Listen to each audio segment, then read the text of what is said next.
First panelists from UNDP, Noura Hamlaji, Deputy Assistant Administration and Deputy Regional Director, Regional Bureau for Africa. I think the UNDP is very strongly engaged on these issues for many years now. They're identified in its strategic plan as an area of priority, and also delighted, as I said when we were talking earlier, that it's also a partner of both the Aswan Forum, of the Africa Resilience Forum. Very delighted to see that.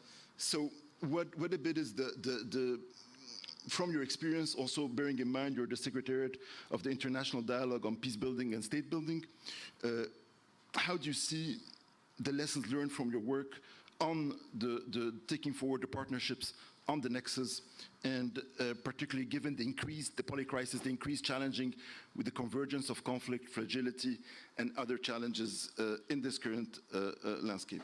Thank you. UNDP is working in conflict and post-conflict settings since many years, and not only in the continent of Africa, but in many places in the world. We have gathered a lot of lessons learned, but the time is limited. I wanted to share mainly two lessons that I think are relevant. The first one is that the stay and deliver call for the humanitarians when a crisis or a disaster erupts is valid for development actors as well. This idea that you have a need sequencing of a conflict erupting, humanitarians coming in, delivering humanitarian assistance, life-saving, then the situation stabilizes somewhat, allowing development actors to come in again.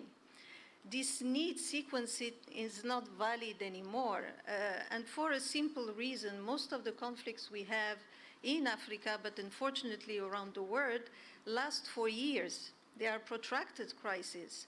So if we are to leave the affected population with humanitarian assistance, that is absolutely necessary, but if we leave them only with that, it becomes a question of dignity.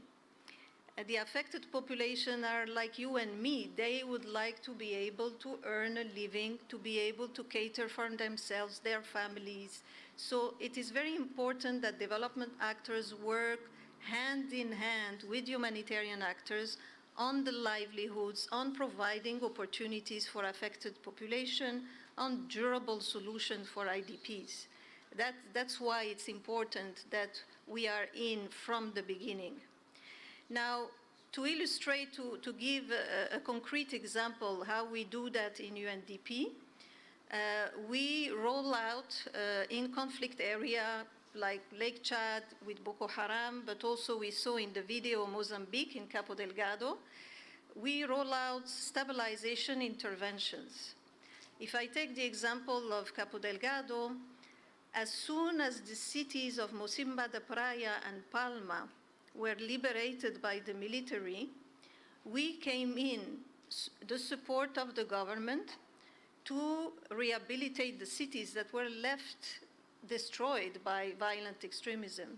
And we did the hardware, so to speak, of the response. So basic services, rehabilitations of school, health centers, water sanitation, electricity, and that creates the conditions for people to come back to their homes. And we also worked on the livelihoods, cash for work programs, injecting cash in the cities to bring new opportunities in the two cities. And up to now, you have more than 500,000 people that came back to Cabo Delgado. That's out of the 1 million that were displaced. So we see some good results, and we're hoping this number will still increase. So we see some good results when you really operationalize and have development actors and humanitarian actors working together. Now, the second lesson is that stabilization is good, but it's not enough. Once you stabilize the situation, you need to go back to the root causes of the conflict, and we heard a bit about that in the opening remarks of the president of the bank. And one of the main reasons for the conflict, in most of the conflict in the continent, you go back to the breakdown of the social contract between the state and the citizens. I think that is absolutely key to look at this aspect. And when you want to rebuild the social contract, history has taught us that you will not be able to rebuild it only with the force of the military. You need to invest in hope, you need to invest in opportunities for people, and how you invest in hope, you need to invest in development. And we believe we need to invest massively in development in conflict settings.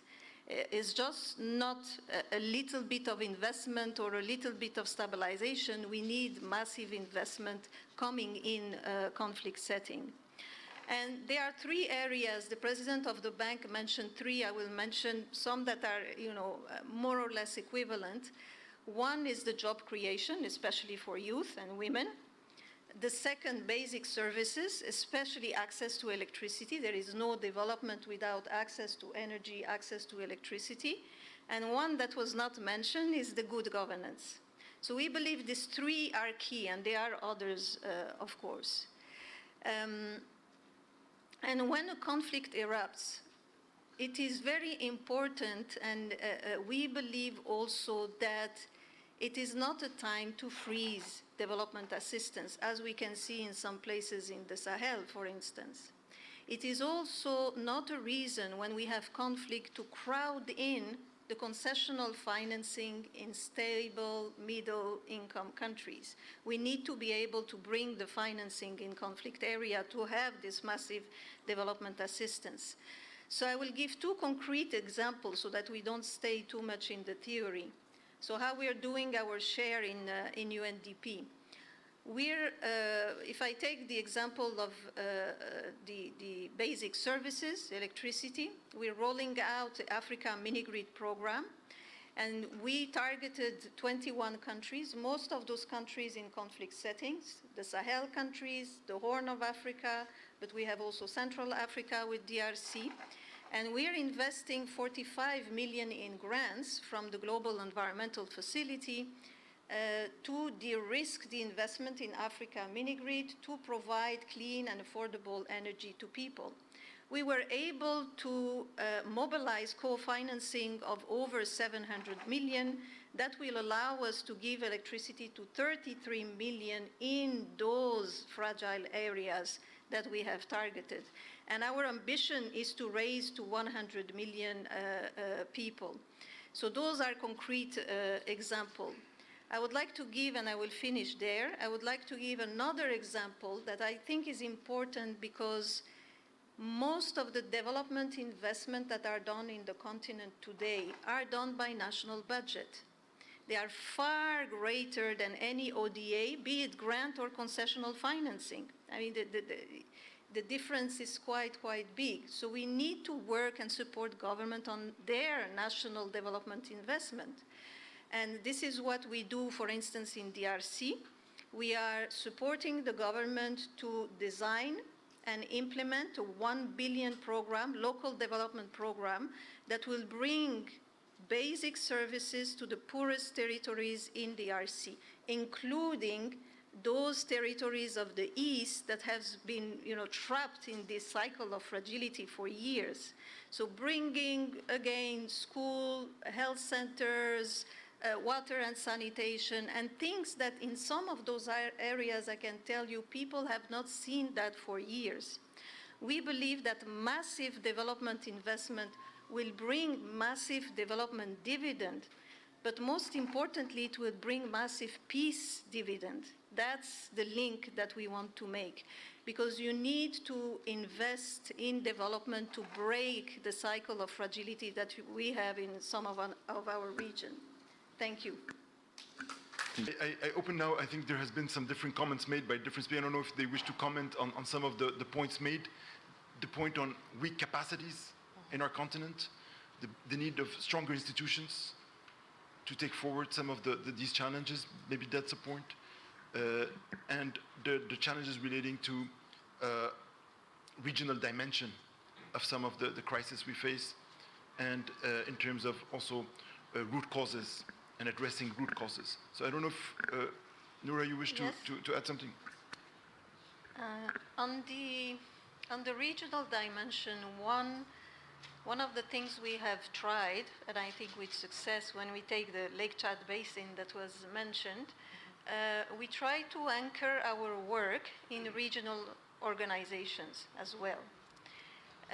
Because, coming just externally, we don't believe you make a dent. It's extremely difficult. So for Lake Chad Basin, where we had the Boko Haram crisis, we work and supported the Lake Chad Basin Commission that comprises the 4 riparian states. And, we supported with the stabilization strategy, then putting in place a stabilization facility, and then supporting in the implementation, the 4 different states in the implementation in the affected region. So that you have really, regularly, this Lake Chad Basin Commission is also overseeing the implementation of the regional strategy. You have a coordination between the 4 states. They are also the governors of the affected parts of those countries that come together on a yearly basis is extremely helpful as well in terms of coordination, learning, and understanding as you go and as you respond to the crisis. And I think that helped us really make a big difference. The colleague mentioned, the leaders have to silence the gun. I think it's a collective responsibility. It is the leaders, and leaders at all levels, and it is the leaders also in the international community, in the organizations supporting, in trying to find a solution, because some conflicts are quite complex. You mentioned violent extremism and terrorism. I think those are one of the most complex. I mean, I come from Algeria. We had 10 years of violent extremism, and it took 10 years to really overcome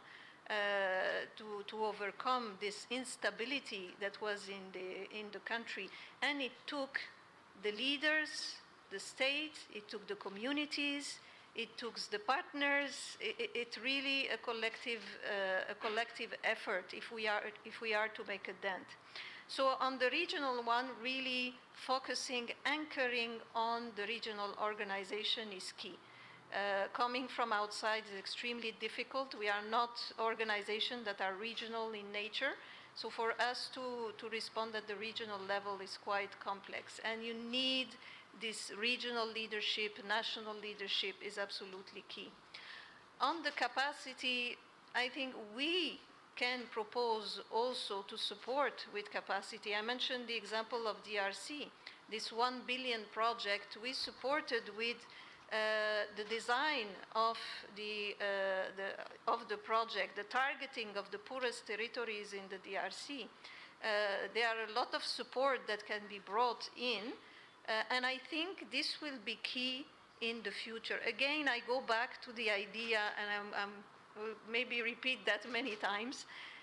The main development investment done in the continent are done by national budget. ODA is about 55 to 60 billion. And again, that's grant and concessional financing. Well, in 2022, the development assistance from national budget was 560 billion.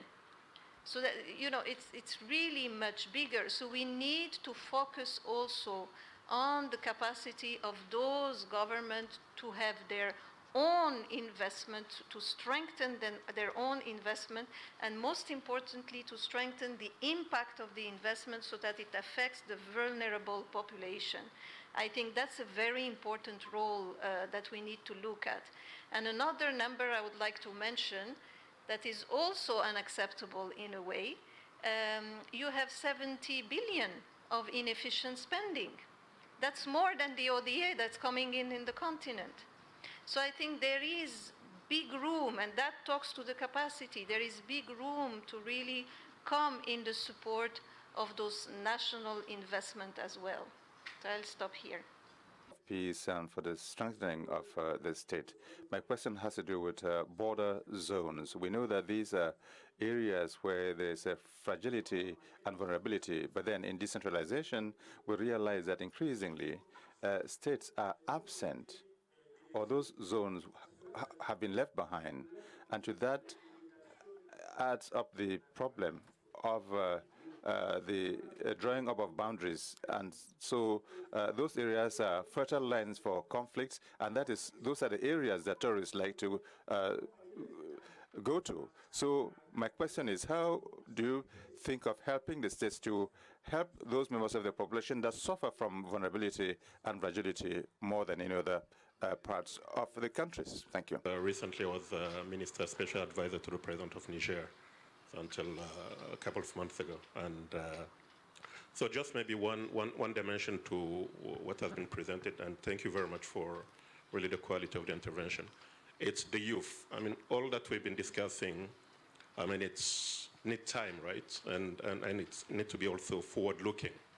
I haven't heard or haven't understood, I mean, how the youth perspective is really addressed here, and how employability is also addressed. Because you need to have stability, you need to do this thinking forward again.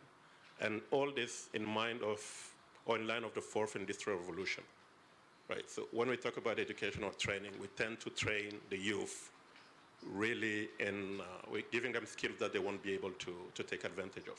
So how is this taking into account from your perspective? I'd like to tackle, I mean, great questions, thank you. I'd like to tackle, first of all, the governance. Actually, I did mention that that's one of the areas where we need to invest and we need to work on. But that's one of the most complex as well.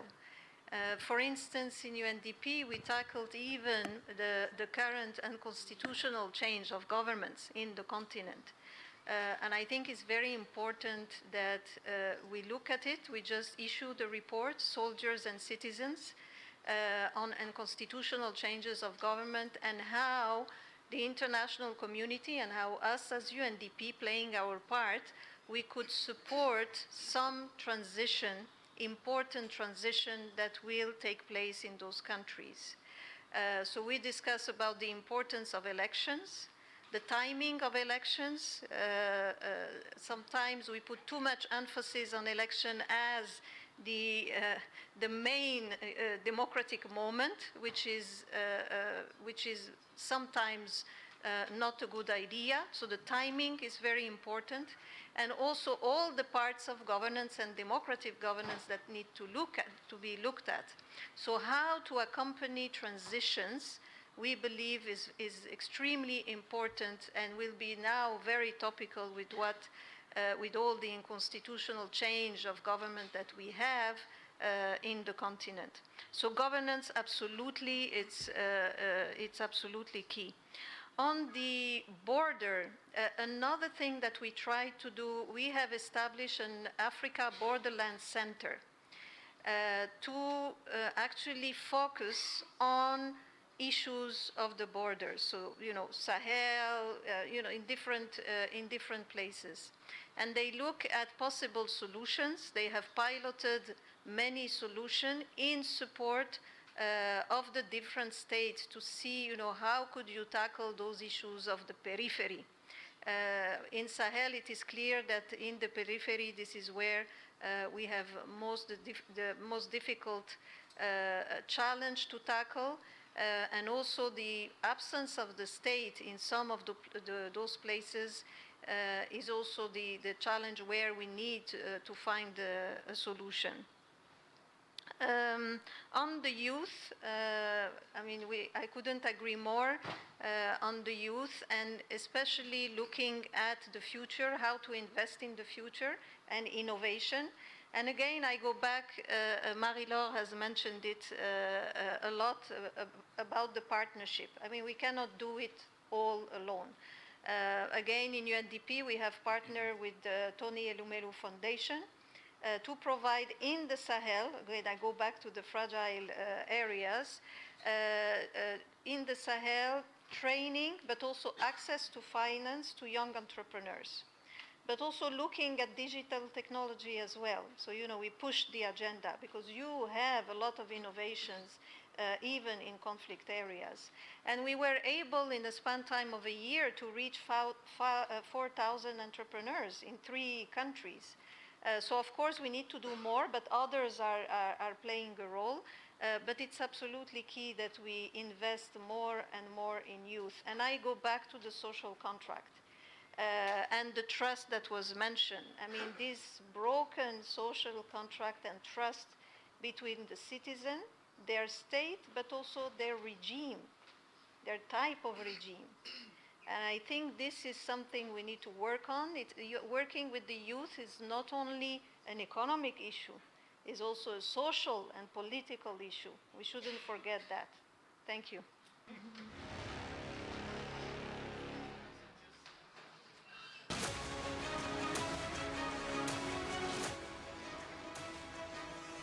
Thank you. C'est vous.